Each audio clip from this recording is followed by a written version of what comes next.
History Inside a Nutshell, the show where we sail into our port of call discussing maritime history.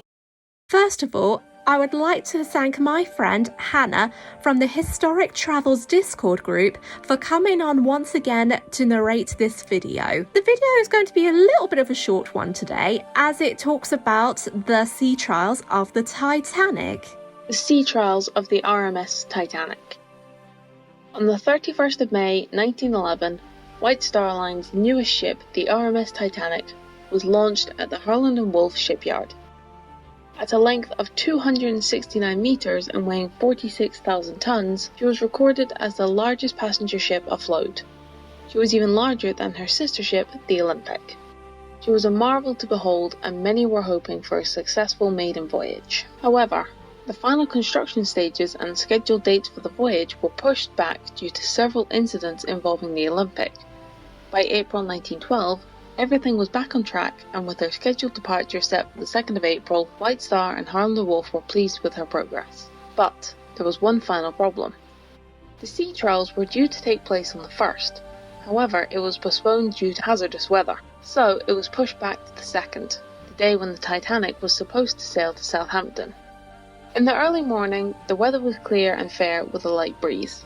Titanic awaited her sea trials at the dockside. To understand why she needed them, the Titanic had to prove she was seaworthy in a series of tests. This is a requirement for all ships before they begin their maiden voyages. If they fail, they won't be seaworthy. The Titanic had to complete a range of activities and tests, including manoeuvrability, precise equipment, speed, and safety features. This is to prove she was fit to carry passengers. If the Titanic passed the trials, Carruthers would sign a certificate called an Agreement and Accounts of Voyages and Crew. Various people were present at the trials. These involved several stokers, greasers, firemen, officers, senior crewmen, White Star Line officials, and representatives from the British Board of Trade, including Francis Carruthers, who was a member of the Institute of Naval Architects and the Board of Trade. He was the one who supervised the building of the Titanic and Olympic before leading the Titanic sea trials in April 1912. Also aboard were Harold A. Sanderson, who represented the IMM, or the International Mercantile Marine Company, Harland and Wolff employers Thomas Andrews, Edward Wilding, and the two Titanic's Marconi wireless operators, Jack Phillips and Harold Bright, who were there on behalf of the Marconi International Marine Company. Several employees of Messrs. C.J. Smith were testing the ship's equipment to ensure they were set up correctly. At 6 a.m, crowds of people gathered on the banks of the River Lagan to witness the event that was about to occur. There was excitement in the air, and there must have been people who held their breath in the hope the Titanic would pass with flying colours. The trials began when Titanic's mooring lines were dropped. 5 tugboats guided the Titanic out of the docks, and on a whistle from one tug, they all began to take up the slack in the ropes that were attached to the Titanic. The Titanic was placed in the middle of the River Lagan before moving down the low. While sailing, a blue and white burgee was raised.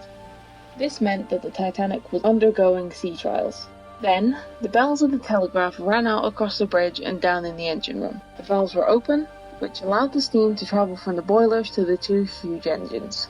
The propellers turned slowly, and for the first time, Titanic was moving under her power.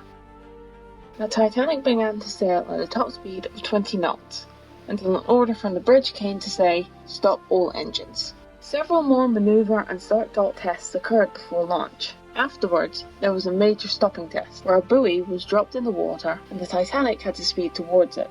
Officers Moody and Murdoch observed the position of the buoy through their sextants, and the engines of the ship were put full astern. She stopped in about 850 yards. While the ship was performing her manoeuvrability, down in the Marconi wireless room, Phillips and Bride installed the equipment and were experimenting with the wireless set. During the practices, it was noticed that the sets and signals were clear and working. However, Phillips and Bride noticed a small error when the transmitter was subjected to a heavy workload. The secondary transformer wirings had a habit of shorting to the metal casing. This issue happened because it was in constant use. Many messages and sea trial reports had been sent to the coast stations at Malin Head, Seaforth, the Lizard and Lytton near the Isle of Wight. The senders of these messages were Captain Smith, who sent a workload of sea trial reports to J. Bruce Ismay, and the ship's owners, who had sent Marconigrams to their friends. Thanks to the cleverness of the wireless operators, the problem had been solved. Back on board at 2 p.m, the Titanic sailed into the Irish Sea, travelling for 2 hours and covering a distance of approximately 40 miles. She then headed back towards the lug, making twisting port and starboard turns. At 7 p.m, she returned to the shipyard docks after one final test. The Titanic had her anchors lowered. In the result of the trials, it was recorded that the Titanic had a top speed of 20 knots, or 37 kilometers per hour, a turning circle of 3,850 yards, and a stopping distance of 777 meters. The Titanic passed with flying colours. Carruthers signed off the Titanic, giving her a certificate which was valid for a year. At 8 p.m, Captain Haddock sailed the Titanic from Belfast and headed her out onto the River Lagan in the Irish Sea. They arrived at Southampton on the 4th of April, towing the berth 44 at Southampton docks. On the 10th of April, the Titanic left Southampton to begin her maiden voyage. It ended following a collision with an iceberg, claiming over 1,500 lives in the early hours of the 15th. Carruthers had been questioned about the Titanic's seaworthiness in the British inquiry. Although his account is based on how and why the sea trials were rushed, the testimony deserves a video of its own. So that's another story for another day. The sea trials of the RMS Titanic were one of the 2 times that she had been checked before she headed out into the North Atlantic.